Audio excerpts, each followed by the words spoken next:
welcome to Space, the show where we discuss the week's top stories with Min's editor Sukumar Ranganathan. Sukumar, welcome to the show.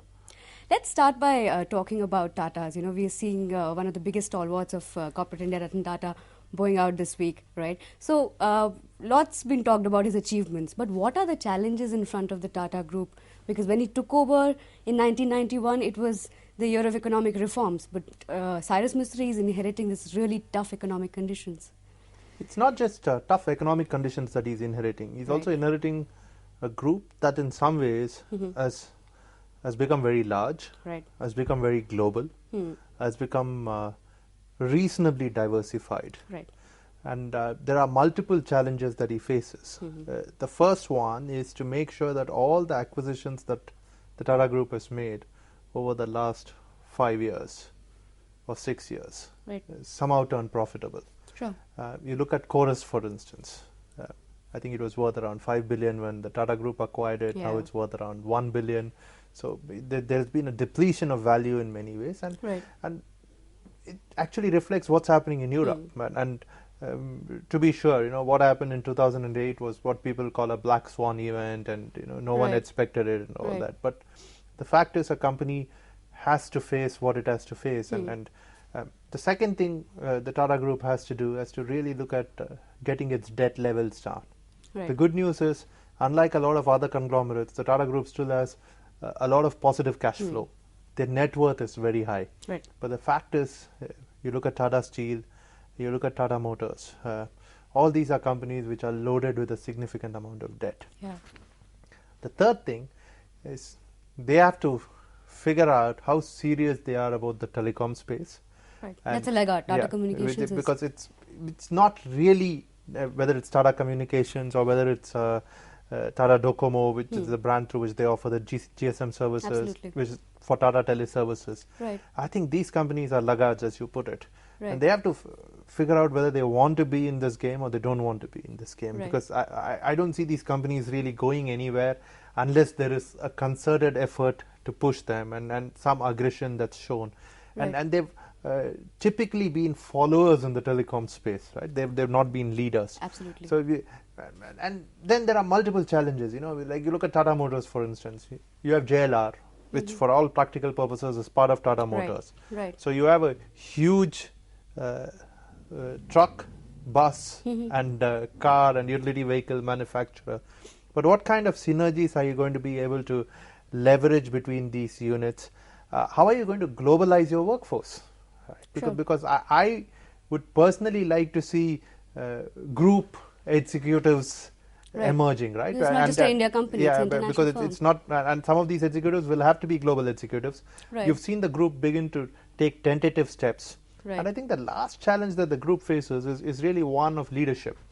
Because a lot of the older leaders have retired, they've moved on. You've had people who are in place for a year, year and a half, 2 years. N. Chandrasekhan at TCS, for instance. The Tata Steel's executive is again reasonably new. Tata Motors, Carl Slim has just taken over a year ago or something. So these are new people. They are still trying, one, to figure out how good leaders they are. Two, some of them are outsiders. They've come from outside the group. They have to figure out how to work within the Tata culture, because the culture of the Tata Group is very, very different from the culture of lots of other groups. And it's in some ways there's some dichotomy, right? Because at one level you have this aggressive group that goes out and acquires companies. At another level, there's a certain even pace of decision making. There's a certain conservatism on display. So they have to get used to that. So it's going to be interesting times. It's going to be very tough times. Cyrus Mistry will obviously do things, I think we can say that now with a reasonable amount of confidence, very differently from Ratan Tata, because Ratan Tata's challenges were different. Right? Because he inherited a bunch of companies which had good brand names, but in many ways they were not efficient companies. Tisco, Telco, which is now Tata Steel and Tata Motors, were fairly inefficient companies when he took them over. Most of the companies were run by very strong executives when he took over. So he had to somehow establish his authority. He had to make sure that these companies turned into more efficient organizations, and then he went out and globalized. So he had a different set of challenges. Cyrus has a different set of challenges. So he has got to do things differently. Big question for me is he going to adopt the kind of same centralized structure that Ratan Tata sort of popularized, or are we going to see a more federation kind of structure that Ratan Tata's predecessor J.R.D. Tata practiced? So we'll have to see that. So you're saying that, we have to see whether Cyrus Mistry continues on the tradition of Ratan Tata or not. But Ratan Tata also initiated Tata Group into a lot of areas where they were not present earlier. Do you expect similar kind of strategy from Cyrus, where they'll probably go into new businesses, or will they strengthen their existing companies, like some of them, maybe telecom, Tata Communications? They've actually got into a lot of new areas, right? You look at within their existing businesses itself. Right. Like you look at Tata Motors, for instance. It's not a big business right now, and right now it's actually still just an initiative. Right. But they're working on new energy efficient hydrogen engines, right? You look at Tata Steel, it's working on really high-end steel of the kind that can be used in nuclear reactors. It's working on the kind of steel that can substitute rare earth metals that go into new age solar power generators and things like that. So they're working on a lot of niches which are very, very new, very radical, and which could be game changers within their existing businesses. So I'm not so sure whether there's this big need for them to enter into new areas, unless Cyrus Mistry wants to establish, prove something. I think one thing that we are likely to see happening, and this is again a function of the fact that Mistry's background is largely in development and real estate.